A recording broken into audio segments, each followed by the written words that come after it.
As you would expect from anyone coming from over 20 years in healthcare-focused executive search on the provider side of American healthcare, I've done a lot of work in physician services, and I know a lot of people.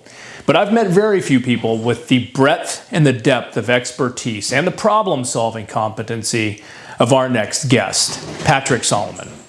Just as a reference point, Patrick is one of very few people I know who has scaled an organization from $250 million to over $10 billion in revenue.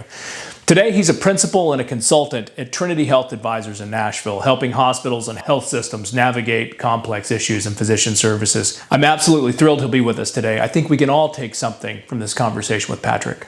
Let's get to it.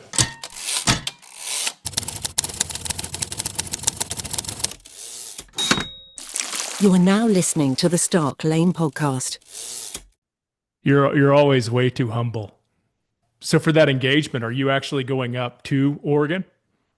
Yes. We worked with a health system in Bend who had various, satellite hospitals to the north, south, east, and west. And that place is gorgeous. I think there's an Olympic training facility on the mountain in Bend, and it's just a quaint little town. They have like these nice little shops and cafes and rivers and trails. Everybody's got a dog. Everybody lives outside. It's just beautiful. There's a good work-life balance for people in Oregon. I think they've got that mastered.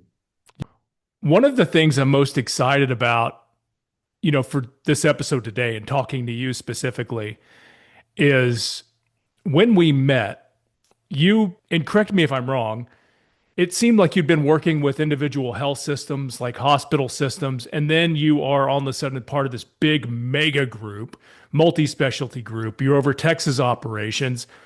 And then from the time we met for the next several years, you ascended from, running a few practice locations to being one of the top executives in the company. Talk to me about that. I mean, what did that take from you personally, as an individual, as an up-and-comer, from your career, from your personal life, from your family? Because, that comes at a price. No, I thought I might share first is how I got to that point. So I built a pediatric subspecialty MSO in Dallas, and the company was not necessarily a success. It was break even, and we did some interesting things. We ran critical care units in pediatric hospitals, but we were running out of cash. And so I cold called 24 companies to see who might have interest in buying this company. And one of the companies that I called was in Florida. It was two anesthesiologists who were building an anesthesia company. And they met me for breakfast at an IHOP over pancakes. I made my pitch. And at the end of the pitch, they said, Patrick, your company is a dog. I don't think we have interest in your company, but we really like you. Would you come work for us? And they were so inspiring. That was an easy yes. And that company turned out to be a rocket ship, as you mentioned. So when I joined, I think we were about 250 million in revenue, mostly an anesthesia practice based in Florida. And over the next many years, through acquisitions, M&A growth, partnerships with hospitals, they went national. And it actually ended up being over 10 billion in revenue by the time I had left. It was wild. And that was Mitch and Lou you met with, I assume. Yes. Those guys are truly extraordinary in every sense of the way. And I remember the very brief encounter I had with one of them, the first time I came to Sheridan, and you were showing me the office. And some of the things from that conversation still stick with me today, related to growth and quality and working through quality issues and doing the best you can to deliver the most value to the most people. Is pretty neat. I think you were doing a lot of Kaizen training at the time too. We were.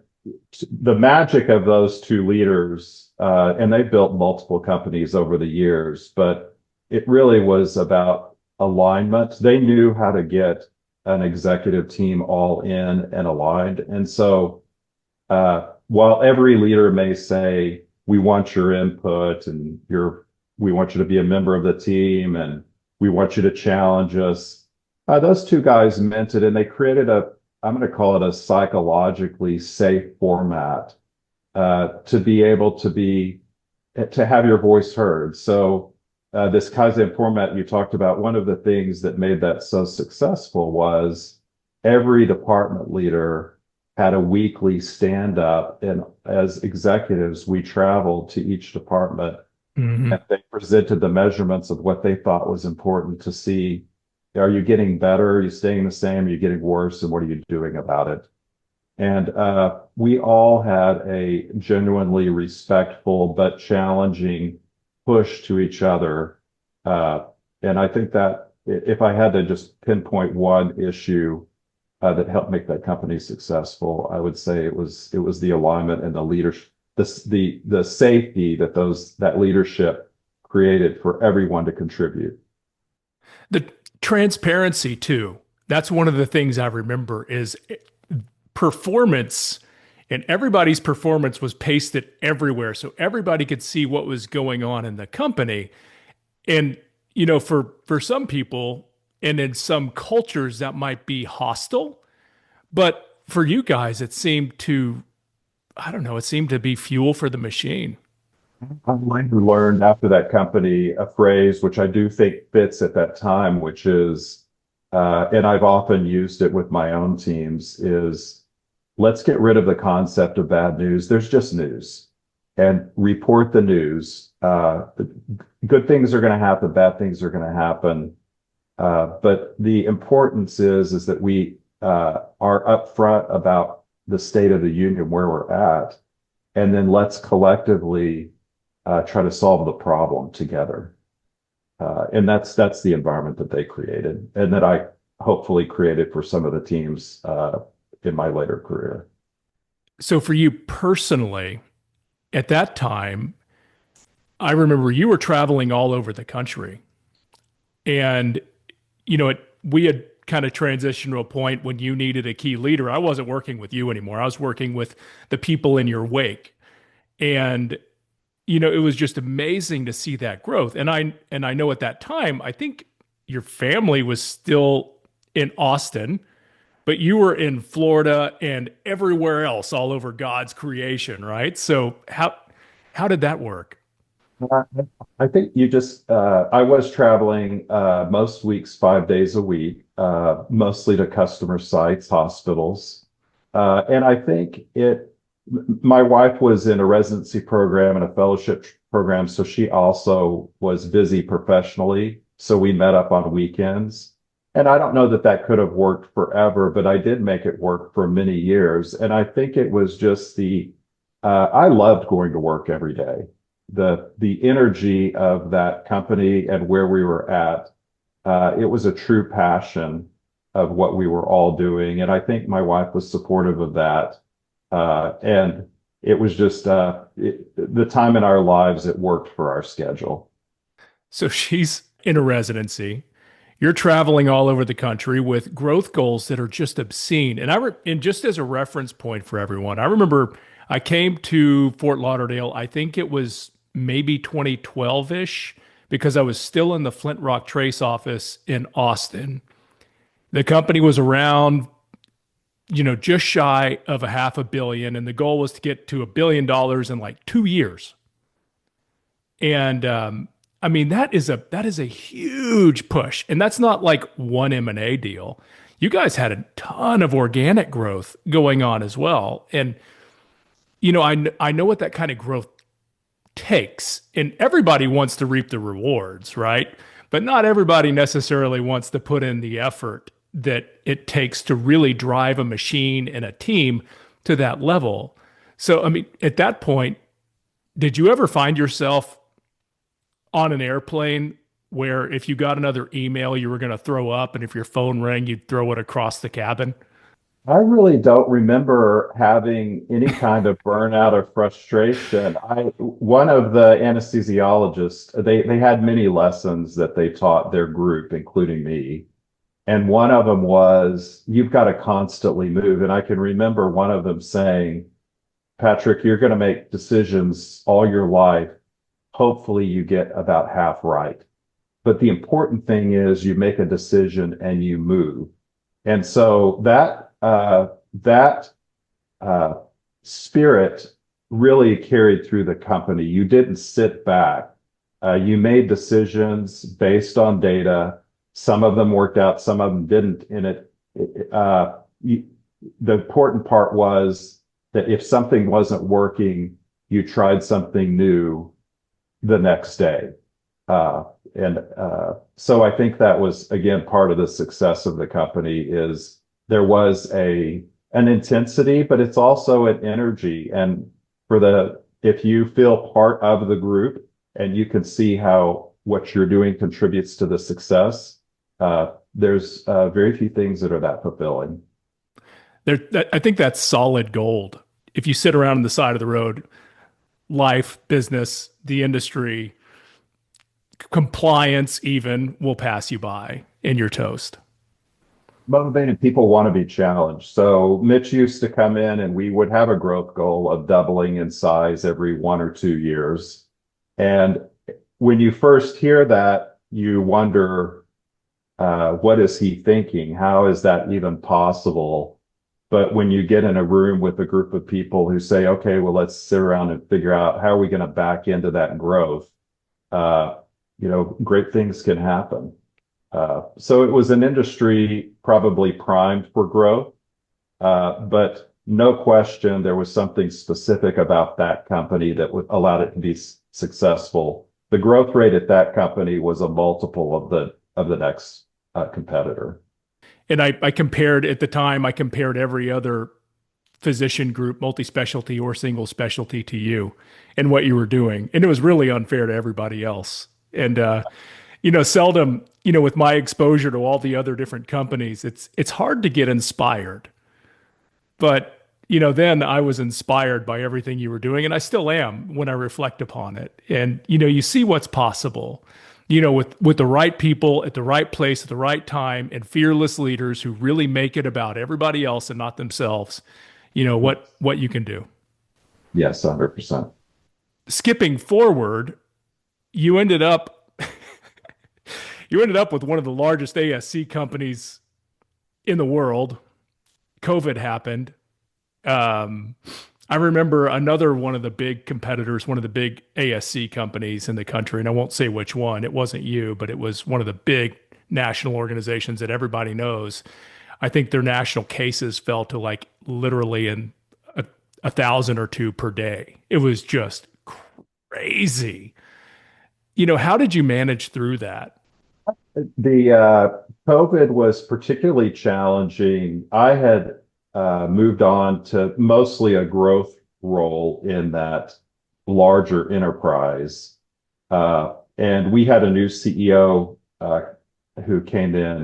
We had a new private equity owner, uh, and they had just purchased the asset. And 2 weeks into the new CEO's job, he's confronted with really, I guess it started on the West Coast and in New York City.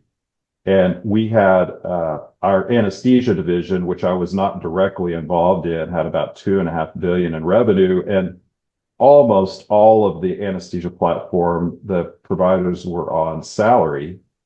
And almost overnight, our case volume dropped to less than half. And so Oh, he asked me to oh, come back over and run the anesthesia division. And it was probably one of the most meaningful things I've done in my life. When you're dealing in spreadsheets and growth departments, you're not directly in patient care. You're just supporting those who are. And I remember that Mount Sinai called the new private equity owner and said, "We have a problem. We don't have enough uh, critical care machines, and we don't have enough critical care providers. And anesthesia providers are de facto critical care providers. And so we had probably 1,500 anesthesia providers, anesthesiologists and CRNAs sitting idle, being paid salary at the moment. And we redeployed two or 300 of them just in the first couple of weeks to Mount Sinai in New York to be critical care providers. And that was one of the most interesting operations projects I've worked on because nothing in the country was moving. So getting transportation, getting them up there. There were no hotels that were open. So our private equity sponsor had to call. They knew the executives at Marriott. They opened the Marriott Marquis for our anesthesia providers to have a place to stay. There were no places for them to eat. So Cliff Bars, we contacted several companies. Cliff Bars flew in thousands of Cliff Bars for our anesthesia providers who lived on them for a few days until we could get them a better food source.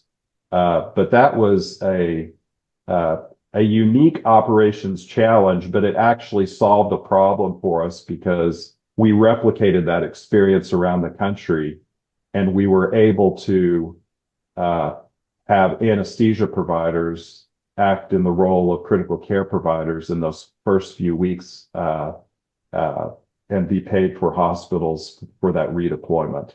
So we actually took the growth team, which was about 30 FTEs, and they all became operators of shifting the workforce because it was such an operational lift. That is absolutely wild. And kind of going back, you said your PE sponsor was involved in creating that environment. Yes. So they were the contact person. They knew someone at Mount Sinai, and they had just purchased Envision, and they were fully supportive at every step of getting what really was a humanitarian mission of getting providers up into hospitals. I remember uh, the first conversation, it was with the head of human resources of Mount Sinai. uh, she said, "How quickly can you get providers here?" We had to source private jets because the airlines wouldn't. As soon as uh, anyone found out what our providers were doing, which is treating COVID patients, they didn't want their workers exposed to that. And so we had to find private jets. We had to, as I said, they called the head of Marriott to get that marquee open just for us. We had to source different food sources because restaurants weren't open in New York City. Uh, and the private equity owner never asked about the economics. My deal with Mount Sinai, which I did on a piece of paper on the fly, which was approved in about 5 minutes, was an estimate of what our costs were and what we would bill them. But there were all kinds of risks we were taking, including what happens if one of our providers gets COVID, which was sure to happen. Does malpractice cover that? Does the insurance company cover that? How long do they need to be sequestered? And where are we going to put them in New York City when they do get COVID? There were a whole host of issues that no one had the answer to at the time. We just did the best we could, and everybody, the mission of caring for people went before even knowing what the economics were. And to the private equity firm's credit, you don't often hear about those good stories, but they do happen. And that's such an awesome point to make because you have worked with very noteworthy not-for-profit entities. You've worked in a publicly traded entity. You've worked with a lot of PE groups. And depending on who you talk to in physician services, private equity is the devil, right? And, it's just such an awesome thing to hear the story of the groups who do shine through, who bring such value and such expertise and who want to do good things for the industry. And I think private equity is just like every other industry out there. You have extraordinary people, but then you have a few bad apples that make everybody look bad. Yes. So it's awesome to hear that experience. And that was KKR, right? Just Yes. yeah. I Yes. want to give them some kudos because that was a pretty serious lift in a time where you had to take a lot of risk because there was no playbook whatsoever. Correct. They had no idea what the losses were going to be from this exercise, if it was all going to be a loss. Uh, but they supported every step, including finding us resources around the country when resources were hard to find. Extraordinary. You've worked for mega companies, you've worked for smaller companies, and just recently, well, I say recently, good Lord, it's probably been a couple of years. When did you launch your consulting firm? At the beginning of 2025. Okay, so just about a year ago. Yes. Why did you do that? I mean, you've worked with these huge companies with matrixed organizations. You've learned how to navigate the most complex entities literally on planet Earth in American healthcare.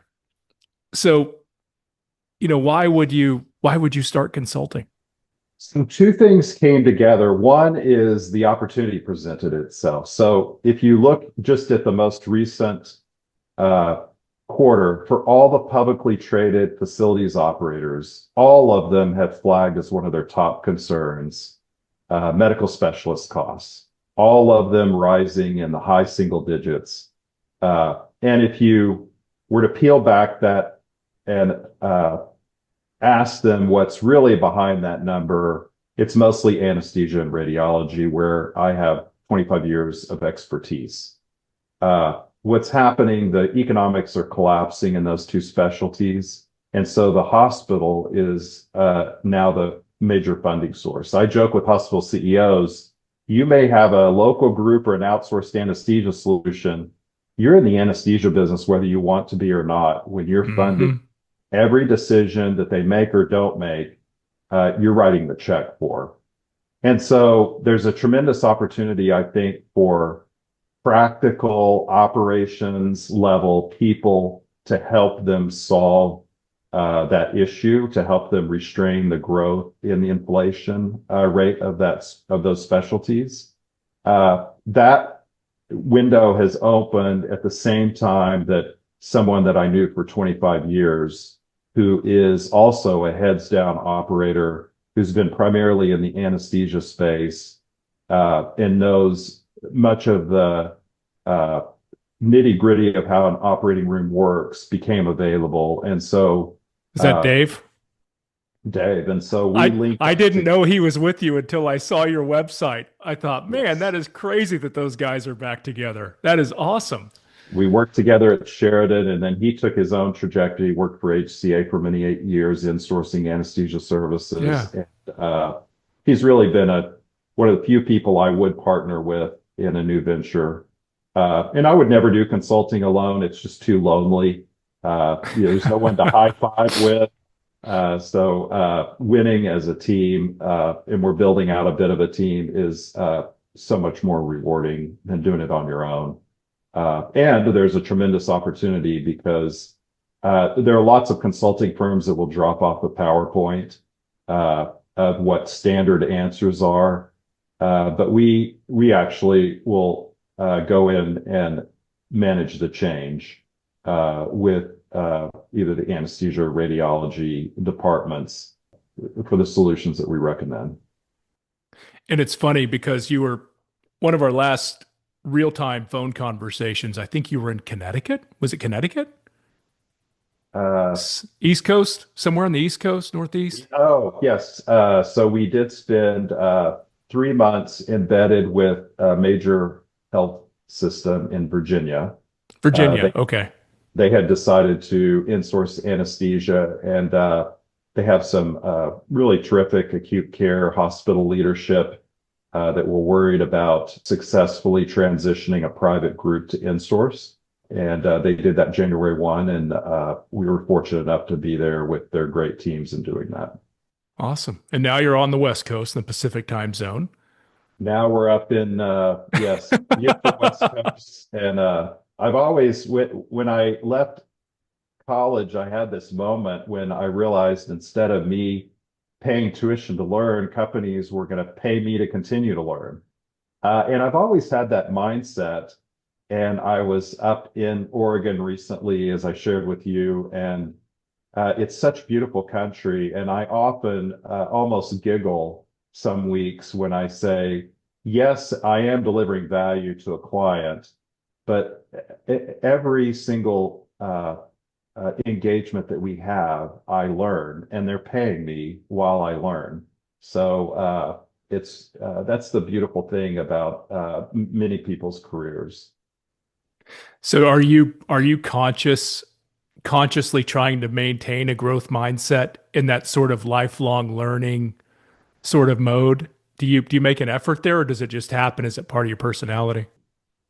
Promotion is a necessary part of growing your business, but learning is listening and watching and learning from others and being open that not everyone does things the same way. And so even though I went and had dinner with the CEO in an anesthesia group in Oregon, and I have been in hundreds of those dinners over the years with different anesthesia groups. But I learned something every time. I learn about how they view their corner of the world, how they view the workforce in Oregon, what scope of practice means to them, what the surgical community is struggling with, what the Oregon hospitals are challenged with, and what few opportunities they have. And there are always lessons that you can learn from that can be applied to other engagements. The learning thing, it's something that absolutely fascinates me because there have been a few instances in my life and my career where it's really easy to fall into a rut and you do the same thing every day and you're just working through the motions. And before you know it, you're talking to the same people, you're doing the same things. Every day looks so substantially similar. And I have to make a conscious effort to get back into a growth mindset, to learn more, to get my feet moving. I'll exercise harder. I'll notice that when I'm in a rut, I'm probably not reading. So I'll pick up a book. Don't have a lot of time to read paper books, but I soak up as much audio books as I can. I call and harass people like you because, for better or worse, I've learned a lot from you over the years. Okay, so Q&A. Your intense listening style intimidated the hell out of me when we first spoke. Every time I said something, you would wait 3 to 4 seconds before you begin speaking. If you're not prepared for that, I mean, you totally void fill. So I warned every salesperson who ever interviewed with you that you're a pretty intense listener. Don't void fill. Yeah, I don't mean that to be intimidating. Maybe it just takes me a minute to process what someone says, but I do the skill of listening and asking good questions, I think is something I've learned over the years. And it's that's a learned behavior. It doesn't come naturally, I think, to anybody. And anyone who thinks they're naturally gifted, they're probably not. Probably right. My questions that I have teed up just really aren't relevant here, but preparing for our call, and one of the things that that I said I'd probably cover on the front end was about you and your career and things you did well, things you didn't do well. And do you have any regrets? So when I think about that term regrets, I think about travel hockey. So my son plays travel hockey, and I am addicted to that environment. Our family is all in, and if you've known families that had a travel hockey player, you know what I'm talking about. It's all consuming. And what I love about that is the there are so many great coaches and lessons to be learned and inspiration from the way they run drills. Uh, and it brings me to there's a sign in the local hockey rink that says, you never lose, you only win or learn. And I think that I don't really ever focus on mistakes or things that I regret. I think it's all learning. Are there experiences that were painful or that I wish I didn't go through? Yes, but I think all are learning opportunities. When I think about one of the mistakes that I have unfortunately repeated is not listening to my gut. And I talked about when Mm. I met with the Hmm. two anesthesiologists for breakfast over pancakes, and I listened to them speak, and they offered me a job, and it was such an easy yes. I went with my gut. When I don't go with my gut with regard to either people or situations, I almost always run into a dead end. That blows me away to hear you talk about gut instincts because you're one of the most data driven, analytical people I've ever encountered. But I think there's a lot of merit to that. One of my favorite books of all time is Malcolm Gladwell's Blink. Have you read that one? I have not. It's all about gut instincts. And Malcolm Gladwell, it's funny as you get into the book, you think he's going to go this way, but he zags and he goes the other way, and he ties you in, and you can't put it down until it's over. But a really really good book about gut instincts and the merit to those gut instincts. I have a few regrets as well, and usually coincides with not going with the gut instinct. When we were heavy into data, and I have been into data my whole life to try to make better decisions and move it away from opinion, but cause and effect is so hard to pinpoint. Lead attributions in uh, development are difficult. And so I think the beauty of data to me is it gives a common perspective that a team can discuss a challenge and how to allocate resources, what to do about that. It's almost a culture that you're creating of uh, in a charge neutral way. Let's look at the problem in a data oriented way. And you're going to constantly try to move things around to get a better outcome. But yes, when it comes to people or personal decisions, or I think going with your gut has always served me well. Going back to Malcolm Gladwell and your comment about sort of failing forward, right, and learning. I My missteps generally go on for a year or two. I call them my lost years. I've got a couple of those, here and there. And within those, when I'm going down one rabbit hole thinking I'll have this outcome, but it's certainly not what I was anticipating, I normally see a sliver of light somewhere. And I think you have to be prepared. You have to be in a growth mindset. You have to be learning, because that's normally how I pull out of those, quote, lost years. And that goes back to Malcolm Gladwell in the book Outliers, which starts off with a story about hockey. And that's what that reminded me of. And it was funny. I thought he was cheapening the accomplishments of these extraordinary athletes that did such amazing things. But no, there's data. There are common denominators amongst them. They're trained. They have certain opportunities that they wouldn't otherwise have seen if they didn't get off their butt and do something, and they weren't really well trained and able to take advantage of that opportunity when it arose. A couple of years ago, my son had a defensive coach who is now a spokesperson for one of the national organizations, and he played a career with the Boston Bruins. And I'll never forget one of the first times I met with him, one-on-one, we were just talking about the way he looks at the game. And he made a comment that will forever stick with me. And he said that the important thing for your son and the other boys I'm going to teach this year is that they fail over and over. It's so critical that they look at failure as part of the learning process and constantly try new things, because that's the only way they'll learn what works for them, what works in the game. And I think what a wonderful uh, uh, lesson for anyone navigating life, including business or hockey. Yeah, absolutely. I fail frequently. I'm not going to hide that. So where in life have you failed? I mean, what's been your biggest recent opportunity where you've experienced the most growth? Where have I failed?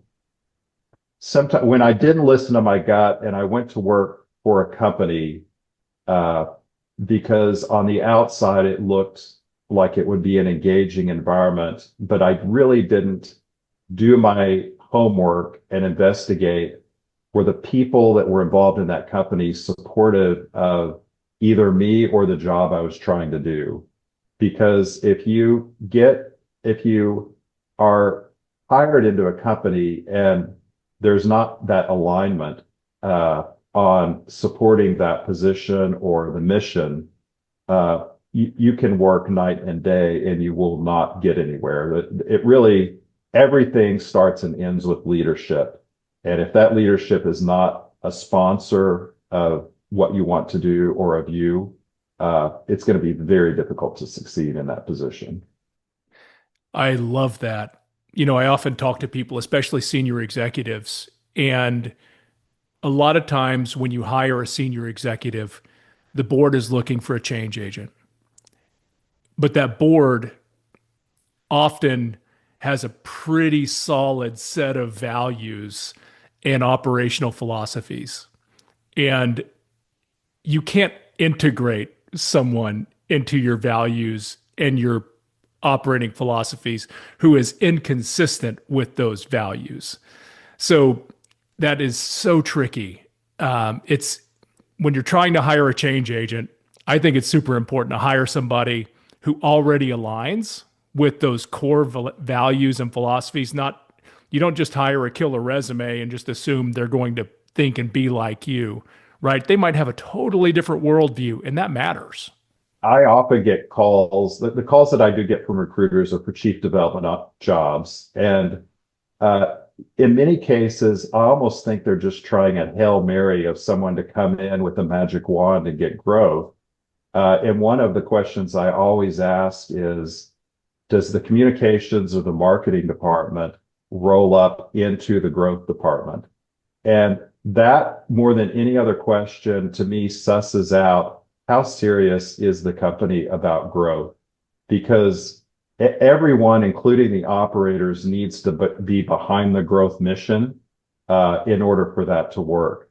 Otherwise, that the person challenged with trying to grow a company without the support of their colleagues, it just has a very high likelihood of failure. And on that note, one of the factors I think that's contributed to our success in recent years is a little less pursuing everybody with an open job and a checkbook, and a little more focus and effort on client selection and trying to bring on organizations who kind of parallel our values, right? And someone with whom I can work. And so with that, with your consulting firm, who are your clients? What kind of organizations do you want to work with, or do you really put a lot of stock in client selection at this point? We do. We'll take work anything around the anesthesia where we think we can add value. And principally, our clients are either individual hospitals or health systems. But that is one of the beauties of working in your own business is you can be selective. And we have turned down politely. We just said we're too busy at the moment. A couple of hospitals where we thought the constraints that they were placing were just unrealistic. And that the last thing we want to do is sully our reputation by going in somewhere and not being successful. And I think, too, one of the filters for us is in order for a hospital to really be successful with its hospital-based specialties, there's such a labor supply demand imbalance. Yeah. I would say it, even if there wasn't, but there is in anesthesia and radiology, you have to find a path for the clinician to win. You have to be able to recruit and retain people. You have to create an environment where they want to work. That's the way you get rid of premium labor, which is one of the cost drivers. And so helping them create that environment, if they're not interested in listening to that particular piece of our advice, that's a big red flag for us. Because you can't create an environment hostile to the anesthesiologist and solve your problem. That's just not going to work. Culture's key. I think Yes. in these days, whether you like it or not, your organization probably has a pretty strong culture based on senior leaders and how they Yes. behave and the way people mirror the behavior of their senior leaders.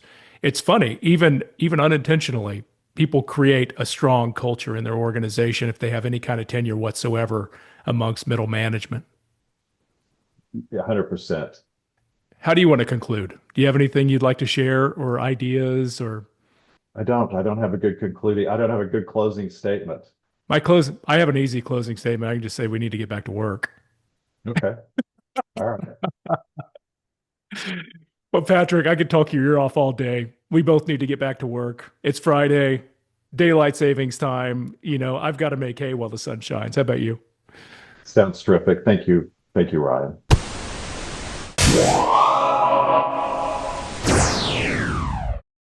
This has been the Stark Lane podcast. You can find us on YouTube, Spotify, and wherever you find the programs to elevate your career and your passions. Now, get back to work.